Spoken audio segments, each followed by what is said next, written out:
बोलिए शंकर भगवान की जय। श्री गणेश भगवान की जय। भगवती मैया की जय। श्री शिव महापुराण के अंतर्गत कोटि रुद्र संहिता जो कि चतुर्थ संहिता है, इसकी अध्याय 24 में आज हम प्रवेश करेंगे और जिसमें वर्णन है त्र्यंबकेश्वर ज्योतिर्लिंग के महात्म प्रसंग में गौतम ऋषि की परोपकारी प्रवृत्ति का वर्णन। सूत जी बोले, हे श्रेष्ठ ऋषियों, सूत जी बोले, हे श्रेष्ठ ऋषियों, श्रूयताम् ऋषयः श्रेष्ठा कथामि पाप प्रणाशिनीम् कथयामि यथा व्यासात् सद्गुरुश्च श्रुता मया।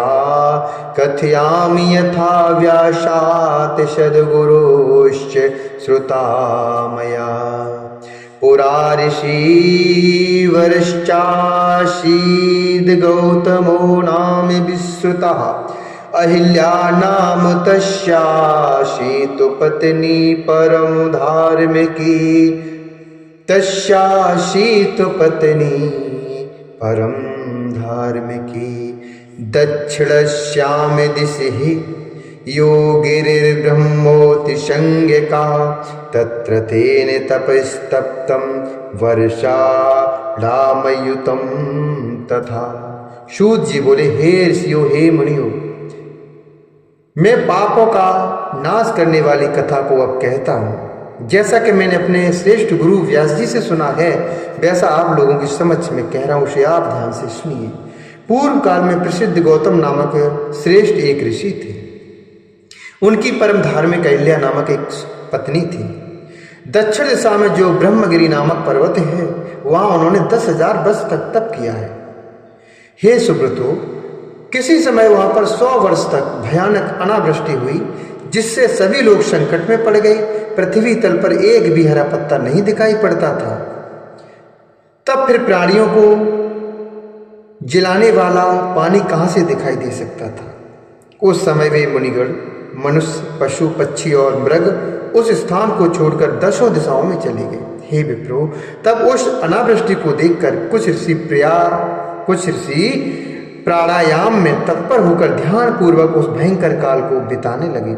महर्षि गौतम ने स्वयं भी वरुण देवता को प्रसन्न करने के लिए प्राणायाम परायण होकर 6 महीने तक उस स्थान पर उत्तम तप किया।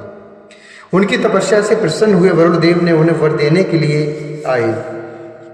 उनकी तपस्या से प्रसन्न होकर वरुण देव उन्हें वर देने के लिए आए और यह वचन बोले, मैं प्रसन्न हूँ, वर मांगो तो मैं वर देता हूँ, आप जो चाहे वो मांग लें। तब गौतम ऋषि ने उनसे वर्षा के लिए प्रार्थना की। हे द्विजो, इस पर उन वरुण ने मुनि से कहा,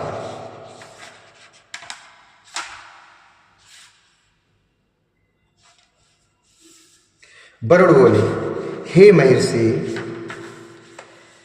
देवाज्ञां च समोल्लंघ्य कथं कुर्यामहं च ताम् अन्यथा प्रार्थयेषुज्ञोषु यदहं करवाणिति। अन्यत प्रार्थयेषुज्ञोषि यदहं करवाणिति। वरुण बोले, हे महर्षि, मैं देव की आज्ञा का उल्लंघन कर किस प्रकार वृष्टि करूं? आप तो बुद्धिमान हैं, अतः कोई अन्य प्रार्थना कीजिए जिसे मैं आपके लिए प्रदान कर सकूं। सूत जी बोले, उन महात्मा वरुण का यह वचन सुनकर परोपकार करने वाले महर्षि गौतम ने यह वाक्य कहा। गौतम बोले, हे देवेश, यदि प्रसन्नो देवेश यदि देयो वरो मम यदहं प्रार्थयामि यद् कर्तव्यम ही त्वया तथा। गौतम बोले, हे देवेश, यदि आप मुझ पर प्रसन्न हैं और मुझे वर देना ही चाहते हैं तो मैं आज जो प्रार्थना करता हूँ उसे पूर्ण कीजिए, क्योंकि आप जलराशि के स्वामी हैं। इसलिए हे सर्वदेवेश, मुझे अच्छा दिव्य तथा नित्य फल प्रदान करने वाला जल दीजिए। सूत जी बोले, उन गौतम के इस प्रकार प्रार्थना करने पर वरुण ने उनसे कहा, आप एक गड्ढा खोदिए। उनके ऐसा कहने पर गौतम ने एक हाथ का गड्ढा खोदा। तब वरुण ने उस गड्ढे को दिव्य जल से भर दिया। इसके बाद जल के स्वामी वरुण देव ने परोपकारी तथा मुनियों में श्रेष्ठ गौतम ऋषि से कहा। वरुण बोले, हे महामुनि, यह जल आपके लिए अच्छा एवं तीर्थ स्वरूप होगा और पृथ्वी पर आपके नाम से प्रसिद्ध होगा। इस स्थान पर दान, होम, तप, देवताओं के लिए किया गया यज्ञ पूजन तथा पितरों के लिए किया गया श्राद्ध, यह सब अच्छा होगा। सूत जी बोले। ऐसा कहकर उन महर्षि से स्तुत होकर वरुण देव अंतर ध्यान हो गए और महर्षि गौतम ने भी दूसरों का उपकार कर सुख प्राप्त किया। बड़े लोगों का आश्रय मनुष्यों के गौरव हेतु होता है, इसलिए महापुरुष ही उनके स्वरूप को देख पाते हैं, नीच लोग नहीं। मनुष्य जिस प्रकार के पुरुष का सेवन करता है वह वैसा ही फल प्राप्त करता है। बड़ों की सेवा से बड़प्पन तथा छोटों की सेवा से लघुता प्राप्त होती है।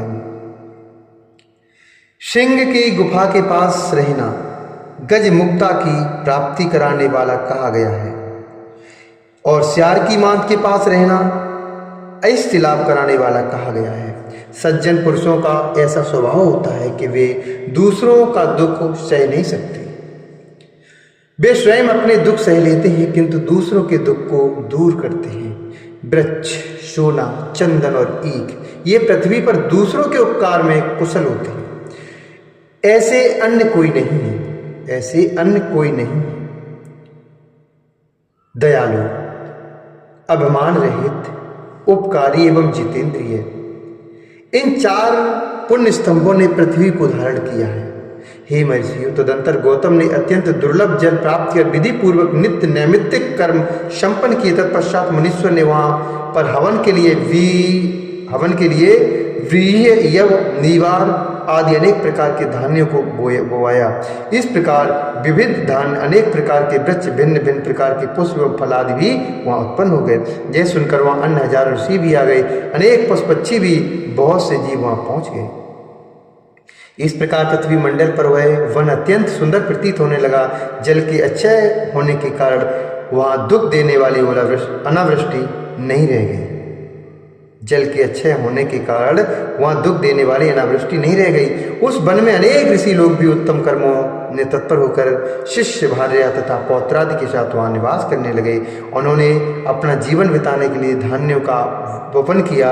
इस प्रकार महर्षि गौतम के प्रभाव से उस वन में पूर्ण आनंद व्याप्त हो गया। इस श्री शिव महापुराणे चतुर्थ्यां कोट रुद्र संहितायां त्र्यंबकेश्वर महात्म्ये गौतम प्रभाव वर्णनम नाम चतुर्विंशोऽध्याय। इस प्रकार श्री शिव महापुराण के अंतर्गत चतुर्थ कोट रुद्र संहिता में त्र्यंबकेश्वर महात्म्य में गौतम प्रभाव वर्णन नामक 24वां अध्याय पूर्ण हुआ।